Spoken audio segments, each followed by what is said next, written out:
રાહુલ અને પૂજા જેવા જ એક મોટી 5 સ્ટાર હોટલમાં ગયા ત્યારે સામે ટેબલ પર બેઠેલા એક વૃદ્ધ દંપતીને જોઈને આશ્ચર્યચકિત થઈ ગયા.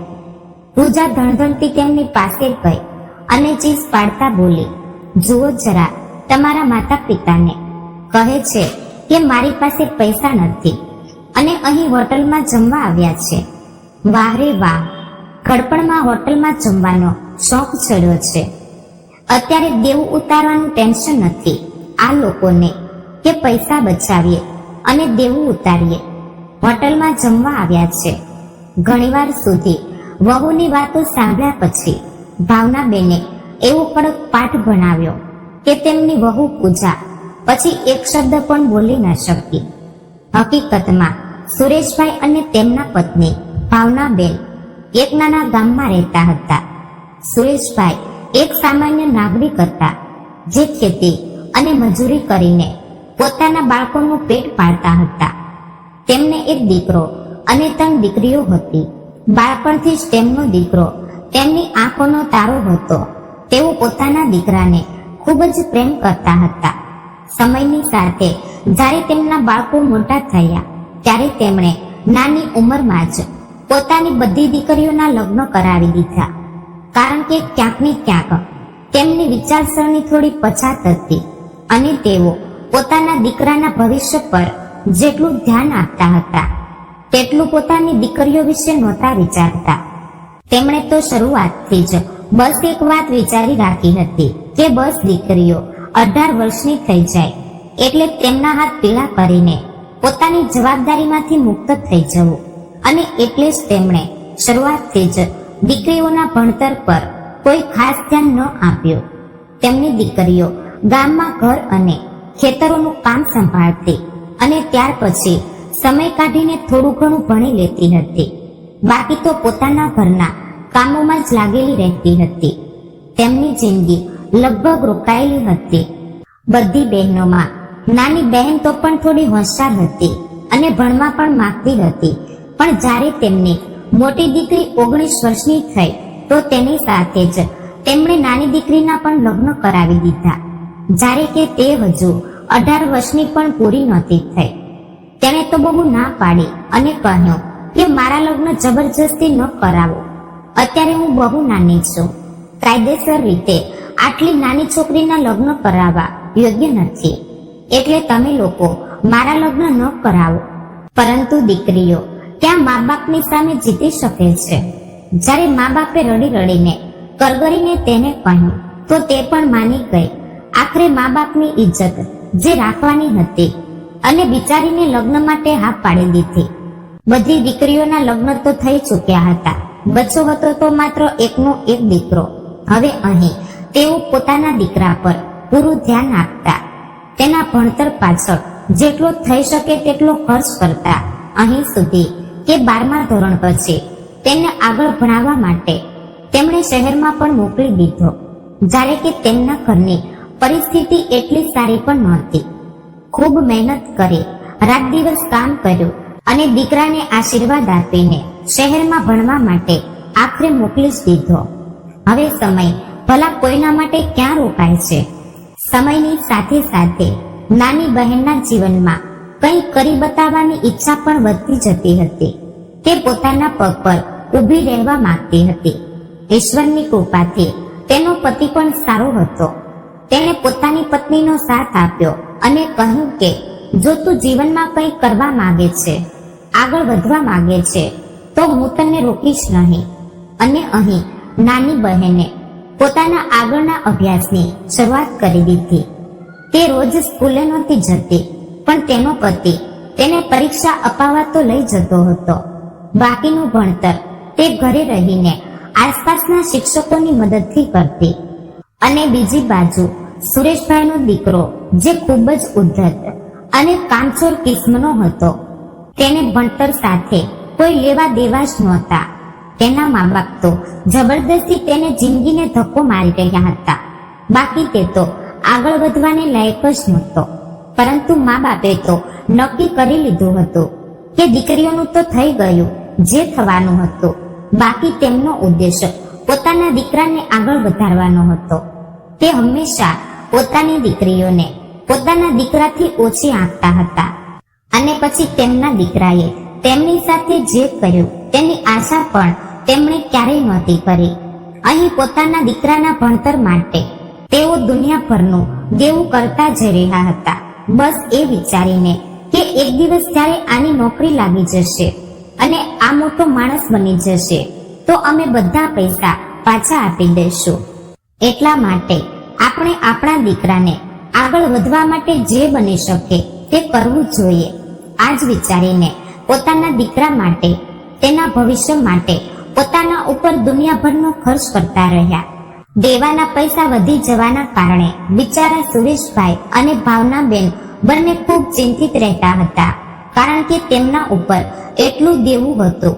પરંતુ છતાંય એકબીજાને એ સમજાવી દેતા કે દીકરો પોતાનું ભણતર પૂરું કરીને નોકરી શોધી લેશે અને પછી આપણે મુસીબતોનો સામનો નહીં કરવો પડે. બંને પોતાના દીકરાને આગળ વધારવામાં લાગેલા હતા. જોતજોતામાં તે સમય પણ નજીક આવી ગયો જ્યારે તેમનો દીકરો પોતાનું ગ્રેજ્યુએશન પણ પૂરું કરી ચૂક્યો હતો. તેમની દીકરી પણ હવે સારી ભણીને એક બહુ સારી નોકરી કરવા લાગી હતી. હવે તે પણ ઘરના ખર્ચાઓમાં હાથ બટાવવા લાગી હતી. બીજી બાજુ તેનો ભાઈ જે ભણતર પૂરું કર્યા પછી પણ નોકરી માટે આમ તેમ ભટકી રહ્યો હતો, કારણ કે તેણે શરૂઆતથી ક્યારેય ભણવામાં દિમાગ જ નહોતું લગાવ્યું. શરૂઆતથી જ તેને જે વસ્તુની જરૂર હતી તે વસ્તુ તેને આપી દેવામાં આવી હતી. પછી ભલે મુશ્કેલી હોય કે સરળતાથી તે વસ્તુ તેના મા બાપે જ્યારે તેને જરૂર હતી ત્યારે અપાવી જ દીધી, જેના કારણે આજે તે એટલો બેપરવાહ થઈ ગયો હતો કે આજે તે કંઈ કરવા નહોતો માંગતો. તે તો પોતાના મા બાપ ઉપર નિર્ભર થઈને રહી ગયો હતો, પરંતુ હવે જીવનભર તેના મા બાપ તો તેનો ખર્ચ નથી ઉઠાવી શકવાના ને, એટલે તેણે પોતે પણ તો કંઈ કરવું જ હતું.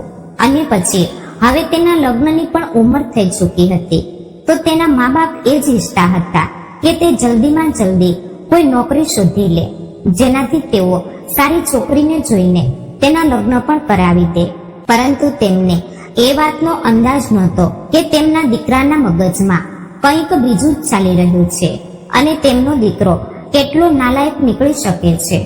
કોલેજમાંથી નીકળ્યા પછી તેના માતા પિતાએ તેને ઘણીવાર સમજાવ્યો કે બેટા, કોઈ સારી જગ્યાએ નોકરી શોધી લે, જેથી ઘરમાં તો પૈસા આવતા રહેશે અને તને રોજગાર પણ મળશે. અને પછી અમે તારું ભણતર પૂરું કરવા માટે લોકો પાસે દુનિયાભરનું દેવું લીધું છે. હવે જો તું આમ હાથ પર હાથ ધરીને બેસી રહીશ તો કામ કેવી રીતે ચાલશે? બેટા, અમારી પાસે તારા સિવાય કોઈ ધન સંપત્તિ નથી.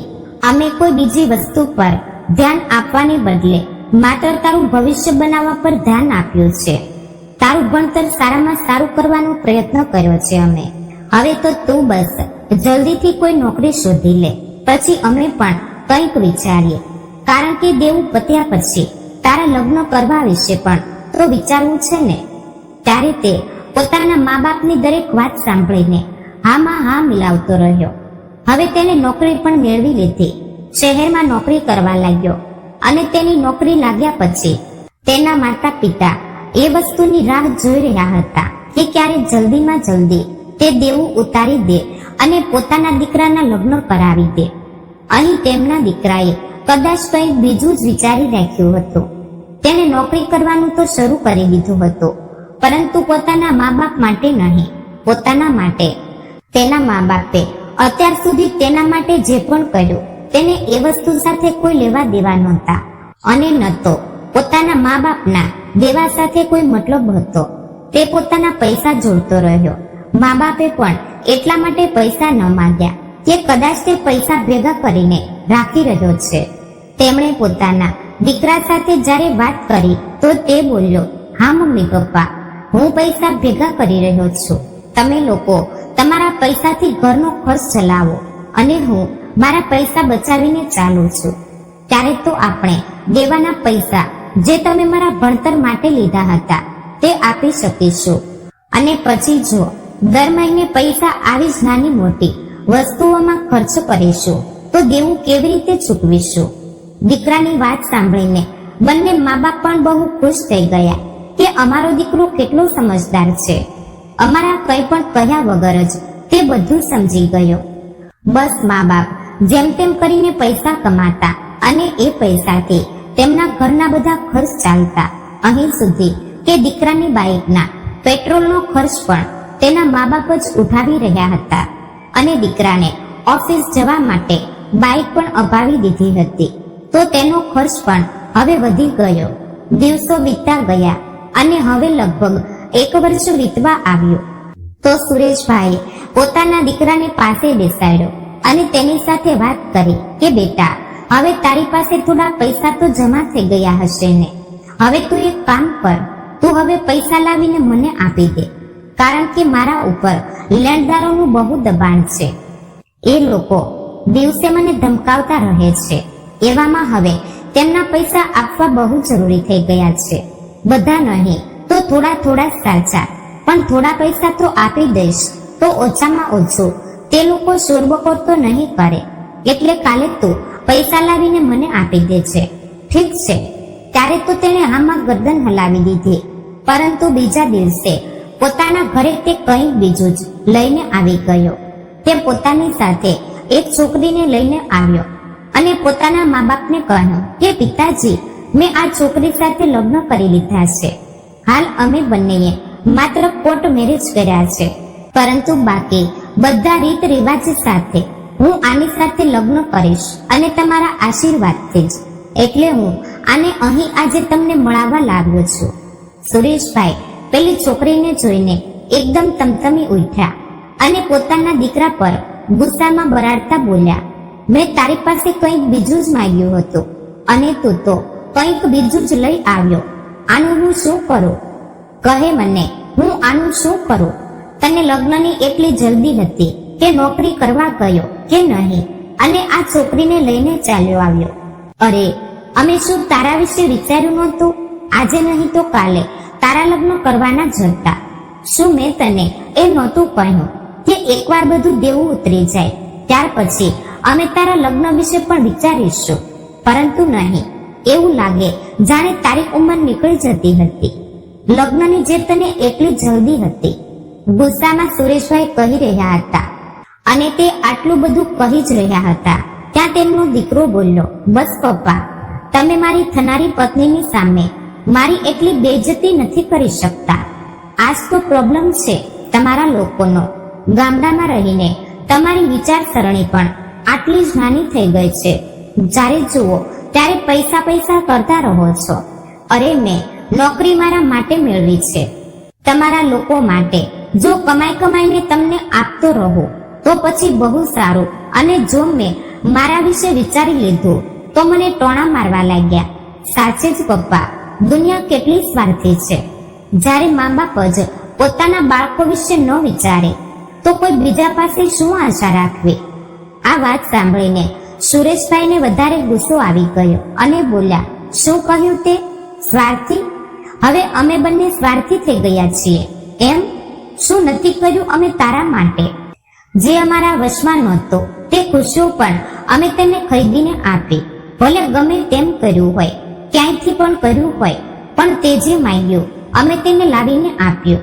અને આજે જ્યારે તું એ લાયક થઈ ગયો કે જાતે કમાઈને પોતાના પગ પર ઊભો થઈ ગયો, ત્યારે તને અમે સ્વાર્થી દેખાઈ રહ્યા છીએ. આજે જ્યારે અમને તારા સહારાની જરૂર છે ત્યારે તારા માટે અમે સ્વાર્થી થઈ ગયા છીએ. સ્વાર્થી અમે નહીં પણ તું થઈ ગયો છે, જેણે નોકરી લાગતા જ માત્ર પોતાના વિશે વિચારવાનું શરૂ કરી દીધું. જેને પોતાના મા બાપથી, તેના દુઃખ તકલીફોથી કોઈ મતલબ નથી. અમે શું કરી રહ્યા છીએ, શું નહીં, આ વાતથી કોઈ ફરક નથી પડતો. તને તો ફરક પડે છે માત્ર પોતાની ઈચ્છાઓથી, પોતાની મરજીથી. જે તારે કરવું છે તું તે કરી રહ્યો છે. અમારા કહેવા કે ન કહેવાથી તારા પર ભલા ક્યાં કોઈ ફરક પડી રહ્યો છે? જ્યારે થોડી વાર આવી જ રીતે દલીલો થતી રહી તો ભાવનાબેને પોતાના પતિ સુરેશભાઈને સમજાવ્યા અને કહ્યું કે તમે થોડી ધીરજ રાખો. હવે જે થઈ ગયું તે થઈ ગયું. હવે તેને બદલી નથી શકાતું. આણે લગ્ન કરી લીધા છે તો હવે આ છોકરી આ ઘરની વહુ થઈ. આ પહેલા કે આખા ગામમાં વાત ફેલાય અને બદનામી થાય એ પહેલા આપણે પોતે જ આમના ફેરા કરાવી દઈએ, જેનાથી ઓછામાં ઓછું ગામમાં બદનામી તો નહીં થાય.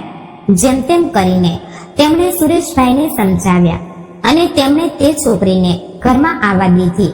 હજુ સુધી તો સુરેશભાઈ એ વાત માનવા તૈયાર જ નહોતા કે તેમના દીકરાના લગ્ન થઈ ચૂક્યા છે. પરંતુ હવે જ્યારે તેમની પત્નીએ સમજાવ્યું તો તેમણે આખા ગામવાળાઓની સામે પોતાના દીકરા અને તે છોકરીના ફેરા ફરાવવા માટે હા પાડી દીધી અને તેમણે પોતાના દીકરાના લગ્ન બધાની સામે તે છોકરી સાથે કરાવી દીધા. તે છોકરી વહુના રૂપમાં તેના ઘરે આવી ગઈ. થોડા દિવસો સુધી તો બંને ઠીક રહ્યા. પછી થોડા દિવસ બાદ તેમના દીકરાએ પોતાના પપ્પાને કહ્યું, પિતાજી, અમે બંને શહેરમાં જ રૂમ ભાડે રાખીને રહી લઈશું, કારણ કે તમે જાણો છો કે ગામના વાતાવરણ અને શહેરના વાતાવરણમાં કેટલો ફરક હોય છે. આ શરૂઆતથી જ શહેરમાં રહે છે, ગામમાં એડજસ્ટ કરવામાં બહુ પ્રોબ્લેમ આવી રહ્યો છે, તો હું આને મારી સાથે લઈને શહેરમાં જ રહેવા માટે ચાલ્યો જાઉં. દર મહિને અહીં આવીને તમને પૈસા આપી જતો રહીશ અથવા તો તમારા ખાતામાં પૈસા નાખી દઈશ. આવતા મહિને જ હું ભેગા થયેલા બધા પૈસા લઈને અહીં આવીશ. ત્યારે તમે ધીરે ધીરે તમારા લેણદારોનો હિસાબ કરી દેજો. ઠીક છે. સુરેશભાઈ બધું સમજી રહ્યા હતા, પરંતુ જબરદસ્તી તેને રોકી પણ તો નહોતા શકતા. હવે તેમની હાલત બદથી બદતર થઈ જતી રહી હતી, કારણ કે પોતાના દીકરાના ચક્કરમાં તેમને એટલું દેવું કરી લીધું હતું કે હવે જો તેઓ આ રીતે ખેતી કરીને આખું જીવન પણ જો લેણદારોને આપતા રહે તો પણ તે દેવું પૂરું નહીં ચૂકવી શકે. અને તેમને પોતાનો દીકરો પોતાની જવાબદારીઓથી હાથ પાછો ખેંચતો નજર આવી રહ્યો હતો, તો તેના કારણે તેઓ વધારે ચિંતિત હતા કે ખબર નહીં હવે શું થશે. દીકરાને તો હવે રોકવાનો કોઈ ફાયદો નથી અને એટલે તેને જવા દીધો. હવે દીકરો અને વહુ બંને જ ઘરમાંથી જઈ ચૂક્યા હતા. સુરેશભાઈ પોતાની પત્ની ભાવનાબેન સાથે ઘરમાં એકલા રહી ગયા. બંને એકબીજા સાથે વાતો કરીને જ પોતાનું મન હળવું કરી લેતા હતા. ચિંતા તો તેમને એ વાતની હતી કે હવે આવનારા સમયમાં સ્થિતિ કેટલી ખરાબ થઈ શકે છે, કારણ કે તેમની પાસે એક પૈસો તો નહોતો, ઉપરથી દેવું એટલું હતું કે તે ચૂકવી પણ ન શકે અને લેણદારો તેમને આયે દિવસે ધમકીઓ આપતા રહેતા હતા. દિવસ પ્રતિદિન બિચારા સુરેશભાઈની સ્થિતિ વધારે દયનીય થતી જઈ રહી હતી. તેઓ રાત દિવસ દેવાની ચિંતામાં ડૂબેલા જ રહેતા હતા અને બીજી બાજુ તેમનો દીકરો એકવાર ઘરમાંથી નીકળી ગયો તો બીજી વાર પોતાના મા બાપની ખબર લેવાનું પણ તેણે જરૂરી ન સમજ્યું. જ્યારે મા બાપે ઘણીવાર તેને ફોન કર્યો ત્યારે જઈને તે એક દિવસ આવ્યો અને પોતાના પિતાજીના હાથમાં 10,000 રૂપિયા પકડાવીને બોલ્યો, આ લો પૈસા અને આનાથી પોતાના લેણદારોનું મોઢું બંધ કરાવી દેજો. એ 10,000 જોઈને સુરેશભાઈનું માથું ભમી ગયું અને તે પોતાના દીકરાને બોલ્યા, તારું મગજ તો ઠેકાણે છે ને? આ 10,000માં હું કોનું કોનું મોઢું બંધ કરીશ? તારા સ્કૂલના ભણતર સુધી તો મેં પોતે જેમ તેમ બોજ ઉપાડ્યો. પછી તારા કોલેજના ભણતર માટે મેં દર વર્ષે 50,000નો ખર્ચો ઉઠાવ્યો અને તારા હોસ્ટેલના ખર્ચના બધા પૈસા મેં બીજાઓ પાસેથી વ્યાજે માંગીને તને આપ્યા હતા. અહીં સુધી કે તારું ભણતર પૂરું થયા પછી પણ તારી બાઇક પણ મેં ઉધારના પૈસાએ છોડાવી છે. આ વખતે મારા પર ઓછામાં ઓછું 2 લાખનું દેવું છે અને તું કહી રહ્યો છે 10,000માં હું લેણદારોનું મોઢું બંધ કરી દઉં. તને શરમ નામની કોઈ ચીજ છે? તે મને પાછલા 1 વર્ષમાં એમ કહીને શાંત રાખ્યો હતો કે પપ્પા, હું પૈસા ભેગા કરી રહ્યો છું, તમે ભેગા કરીને બધા પૈસા લેણદારને આપી દેજો. શું 1 વર્ષમાં તારાથી આ 10,000 ભેગા થયા છે? કહે કે 1 વર્ષ સુધી તે શું કર્યું એ પૈસાનો જે તારી પાસે 10,000 જ બચ્યા છે. જ્યારે સુરેશભાઈ ગુસ્સામાં બરાડવા લાગ્યા તો ઉલટું તેમનો દીકરો તેમની સામે જ મોટા અવાજે બોલ્યો, તમે લોકોએ શું નાટક માંડ્યું છે? હું કંઈ પણ કરું તમને દરેક વાતથી તકલીફ છે. જ્યારે મેં લગ્ન કર્યા તો તમને તેનાથી તકલીફ હતી, હવે જ્યારે હું તમને દેવું પતાવવા માટે પૈસા આપી રહ્યો છું તો તમને આનાથી પણ તકલીફ છે. અરે અત્યારે આપ્યા છે તો ધીરે ધીરે કરીને બીજા પણ તો આપતો રહીશ. ચૂકવી દેજો દેવું, કઈ આફત આવી રહી છે. આના પર સુરેશભાઈ બોલ્યા, મેં જેમના પૈસા લીધા છે ને તે મારા કોઈ સગા સંબંધી નથી. અત્યાર સુધી મેં તેમની પાસેથી જેટલા પૈસા લીધા હતા તેના પર વ્યાજ લગાવીને તે પૈસા એટલા વધી ગયા છે કે ઓછામાં ઓછું હું તો તેને ચૂકવી શકતો નથી. અને પાછલા 1 વર્ષમાં તે હજુ વધારે વધી ગયા છે. 1 વર્ષથી જો તું થોડા થોડા પૈસા આપી રહ્યો હોત તો આજે ન તો એ પૈસા આટલા વધત અને ન તો મારે આજે આ દિવસ જોવો પડત. તું તો ભણેલો ગણેલો છે ને, હિસાબ કિતાબ લગાવીને જોઈ લે. જો હું આ હિસાબે પૈસા આપતો રહ્યો તો શું હું આ જીવનમાં આનું દેવું ચૂકવી પણ શકીશ ક્યારે? મને તો નથી લાગતું, કારણ કે આટલું કર્યું તો દર વર્ષે મારા ઉપર વ્યાજ ચડતું જશે. હવે તે બંનેમાં જરાક દલીલ શું થઈ? દીકરો નખરામાં પેલા 10,000 રૂપિયા ઉઠાવીને પણ લઈ ગયો. બિચારા સુરેશભાઈ ત્યાં ઊભા ને ઊભા જોતા રહી ગયા. ભાવનાબેને પણ પોતાના દીકરાને રોકવાનો પ્રયત્ન કર્યો, પણ તે ગુસ્સામાં તમતમતો નીકળી ગયો અને પાછું વળીને ન જોયું. અને હવે તો તેણે પોતાના મા બાપનો ફોન ઉપાડવાનો પણ બંધ કરી દીધું હતું. તે બંને બિચારા તેને ફોન કરતા રહેતા, પણ તે ફોન ઉપાડવાનું નામ જ નહોતો લેતો. હવે તો બિચારા સુરેશભાઈ અને તેમની પત્ની ભાવનાબેનની જિંદગી નર્ક સમાન થઈ રહી હતી. એક તરફ લેણદારોએ તેનું જીવવું હરામ કરી નાખ્યું હતું, બીજી તરફ તેના દીકરાએ તેમનાથી છેડો ફાડી લીધો હતો. તેમની પાસે જમીન જાયદાદના નામે થોડી ખેતી હતી. જ્યારે કંઈ સમજ ન પડ્યું તો તેમણે પોતાના તે ખેતરને વેચવા વિશે વિચાર્યું, જેથી તેઓ થોડું ઘણું દેવું ચૂકવી શકે. એક દિવસ અચાનક તેમની નાની દીકરી અને જમાઈ તેમના ઘરે આવી ગયા. જ્યારે તેમની નાની દીકરી ભણી ગણીને એક કોલેજમાં ભણાવવા જતી હતી અને તે પોતે પણ ભણેલી ગણેલી હતી અને આધુનિક દુનિયાનું બધું જ્ઞાન પણ હતું.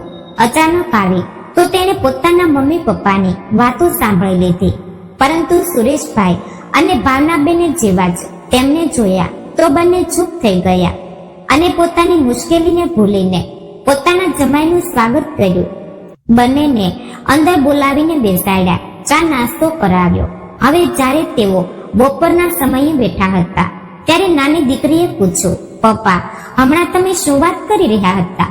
દેવા વિશે, જમીન વેચવા વિશે. શું સાચે જ તમે જમીન વેચવા માંગો છો? સુરેશભાઈએ તો વાતને ટાળવાનો પ્રયત્ન કર્યો, પરંતુ જ્યારે સુરેશભાઈ આમ તેમ ગયા તો ભાવનાબેનની દીકરી પોતાની માને પૂછવા લાગી. ત્યારે તેમણે બધી વાત પોતાની દીકરીને કહી દીધી. આ સાંભળીને તેની દીકરી બોલી, માં, તમે દરેક વસ્તુ સમય પહેલા ભાઈને આપી. આ કારણે જ આજે પણ તેમની નજરમાં તમારી કોઈ કદર નથી. એવો નાલાયક માણસ છે તમારો દીકરો, જેના પાછળ તમે આટલું બધું કર્યું. તે તમને અહીં છોડીને પોતાની જિંદગી આરામથી જીવી રહ્યો છે. અમારે તો કંઈ કરવું પડશે, નહીતર પપ્પા તો ટેન્શનમાં રીબાઈને મરી જશે. હવે તેમણે દીકરી સાથે વાત કરી તે જમીનની જેને તેઓ પૂરી વેચવાનું વિચારી રહ્યા હતા. તેમની દીકરીએ તેમને સમજાવ્યા કે જમીનને કેવી રીતે વેચવી યોગ્ય રહેશે.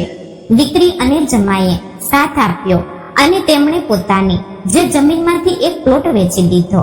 તેમાંથી તેમણે થોડા પૈસા લેણદારોને આપ્યા અને બાકી પૈસા તેમણે પોતાની આવકનું સાધન બનાવવામાં લગાવી દીધા. હવે તેમની દીકરી અને જમાઈએ પોતાના સસરા માટે શહેરમાં એક નાની દુકાન ખોલાવી દીધી અને તે દુકાનમાં થોડા પૈસા લગાવ્યા અને દુકાન સારી રીતે તૈયાર થયા પછી હવે તેઓ બંને તે દુકાનથી જ કમાવા લાગ્યા હતા. હવે બંને વૃદ્ધો પોતાના દીકરા પર કોઈ રીતે આશ્રિત નહોતા રહ્યા. બીજી બાજુ તેમણે બાકીના બચેલા ખેતર પર ખેતીવાડી કરાવવાનું શરૂ કરી દીધું, જેનાથી વર્ષે અમુક રૂપિયાની મદદ થઈ જતી હતી અને બંનેને ખાવા માટે ભલા કેટલું જ જોઈએ. બંનેનો ખર્ચ આસાનીથી ચાલતો રહેતો. થોડા સમય સુધી તો તેમની દુકાન શહેરમાં બહુ જ સામાન્ય ચાલી અને થોડા દિવસો સુધી તો તેમને એવું લાગ્યું કે તેમણે દુકાનમાં પૈસા લગાવીને બહુ મોટી ભૂલ કરી દીધી. તેમના બધા પૈસા લગભગ ડૂબી જ ગયા. પરંતુ થોડા સમય પછી ઈશ્વરની કૃપા દ્રષ્ટિથી તેમની દુકાન ચાલી નીકળી અને તેમની સારી એવી કમાણી થવા લાગી. દુકાનમાંથી જે પણ પૈસા આવતા તેને બચાવીને ચાલતા સુરેશભાઈએ ભાવનાબેનની સાથે ગામના જે ભણેલા ગણેલા છોકરાને દુકાન પર કામે રખાવી દીધો અને પોતે કોઈ બીજું કામ કરવા વિશે વિચાર્યું. હવે તેમણે આવતા 2-4 મહિનામાં જ એક નવી દુકાન પણ તૈયાર કરાવી લીધી. પોતાનું ઘર વેચીને તેમણે નવી દુકાન ખોલી અને તે દુકાનમાં જ તેમણે કરિયાણાનો બધો સામાન ભરી દીધો. આ દુકાન પાછલી દુકાન કરતા પણ 2 ગણી મોટી હતી અને માર્કેટની વચ્ચોવચ્ચ હતી. એટલે શરૂઆતમાં પૈસા તો થોડા વધારે લગાવવા પડ્યા, પરંતુ હવે તે દુકાન જોરશોરથી ચાલી નીકળી. હવે તો તેઓ દિન દુગની રાત ચોગુની પ્રગતિ કરી રહ્યા હતા. દુકાનથી જ તેમના ઘરના બધા ખર્ચ પણ ચાલી રહ્યા હતા અને બાકીના બધા કામ દુકાનથી જ થઈ જતા હતા. બીજી બાજુ દીકરો અને વહુ બંને શહેરમાં જ રહી રહ્યા હતા. હવે બંને મા બાપ પોતાના કામમાં લાગ્યા હતા. ભાવનાબેને એક દુકાન સંભાળી અને સુરેશભાઈએ બીજી દુકાન પર કામ સંભાળવાની સાથે મદદ કરવા માટે 2-3 છોકરાઓને પોતાની દુકાન પર રાખી લીધા. પોતે આરામથી બેસીને દુકાનનો હિસાબ કિતાબ જોતા. હવે તો થોડા મહિનામાં જ તેમણે પોતાનો વધારે સારો હિસાબ કિતાબ બનાવી લીધો. પોતાના લેણદારોને એક એક કરીને તેમણે તેમનું દેવું ચૂકવવાનું શરૂ કરી દીધું. લગભગ 2 થી 3 વર્ષની અંદર જ તેમણે પોતાનું બધું દેવું ચૂકવી દીધું અને બસ હવે પોતાની દીકરીની જ લેવડ દેવડ કરતા હતા. સાથે સાથે આવક વધી અને તેમણે શહેરમાં જ પોતાનું ઘર પણ બનાવી લીધું. 3 માળના ઘરમાં 1 ફ્લોર પર પોતે રહેતા હતા અને 2 ફ્લોર ભાડે આપી દીધા. સમયની સાથે તેમની જિંદગીમાં બધું સારું થવા લાગ્યું. એક દિવસ બંને વૃદ્ધ દંપતી પોતાના જીવનના બધા દુઃખો, સમસ્યાઓ, કષ્ટો દૂર થઈ જવા પર પૂજા કરવા મંદિરે ગયા. પાછા ફરતી વખતે સુરેશભાઈએ પોતાની પત્ની ભાવનાબેનને કહ્યું, ચાલ આજે આપણે મોટી હોટલમાં જમીએ. હવે તો જીવનમાં પૈસાની કોઈ કમી નથી. ભાવનાબેન પણ હા પાડી દે છે. બંને હોટલમાં પહોંચે છે અને પોતાનું જમવાનું ઓર્ડર કરી દે છે. ત્યારે જ અચાનક તેમના વહુ તેમની સામે આવે છે અને કંઈ પણ પૂછ્યા વગર, પોતાની કોઈ ફરજ નિભાવે વગર બરાડતા કહે છે, આ જુઓ, તમારા માતા પિતા આટલી મોટી હોટલમાં બેસીને ખાઈ રહ્યા છે. જુઓ, ઘડપણમાં આમને 5 સ્ટાર હોટલમાં ખાવાનો શોખ ચડ્યો છે. એક તરફ તો બોલે છે કે એમની પાસે પૈસા નથી, દેવું ચૂકવવું છે, અને બીજી તરફ આટલી મોટી હોટલમાં જલસા કરી રહ્યા છે. અત્યારે દેવું ચૂકવવાનું ટેન્શન નથી આમને, જે આટલો ખર્ચો કરી રહ્યા છે. ઘણી વાતથી ભાવનાબેન પોતાની વહુની વાત સાંભળી રહ્યા હતા. પછી ઊભા થઈને કહ્યું, તું કોણ થાય છે અમારી પાસે આ વાતનો જવાબ લેવા વાળે કે અમે આટલો ખર્ચ કેમ કરી રહ્યા છીએ?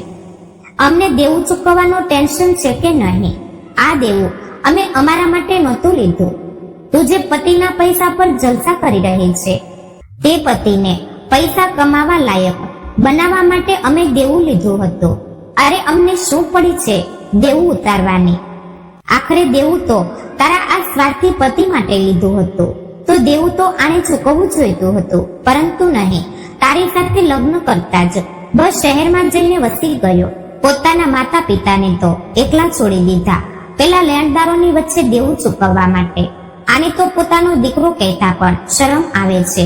અને વાત રહી આ હોટલમાં ખાવાની, તો આ હોટલ તારા બાપની નથી કે અમે અહીં નથી આવી શકતા અને નથી ખાઈ શકતા. હટ મારી સામેથી મારું જમવાનું આવી ગયું છે. આખી ભરેલી હોટલમાં બધાની સામે ભાવનાબેનના મોઢે આટલા કડવા જવાબ સાંભળીને પૂજા અને રાહુલ શરમથી નજર ચૂકાવીને હોટલમાંથી નીકળી ગયા. લો મિત્રો, આ વાર્તા કેવી લાગી તે કોમેન્ટ બોક્સમાં જરૂર જણાવજો. અને વાર્તા પસંદ આવી હોય તો ચેનલને લાઈક, શેર અને સબસ્ક્રાઇબ જરૂરથી કરી દેજો, જેથી અમારા દરેક નવા વિડીયોની માહિતી સૌથી પહેલા તમને મળતી રહે. તો ફરી મળીશું એક નવી વાર્તા સાથે. ત્યાં સુધી આપ સૌને જય શ્રી કૃષ્ણ. રાધે રાધે. હર હર મહાદેવ.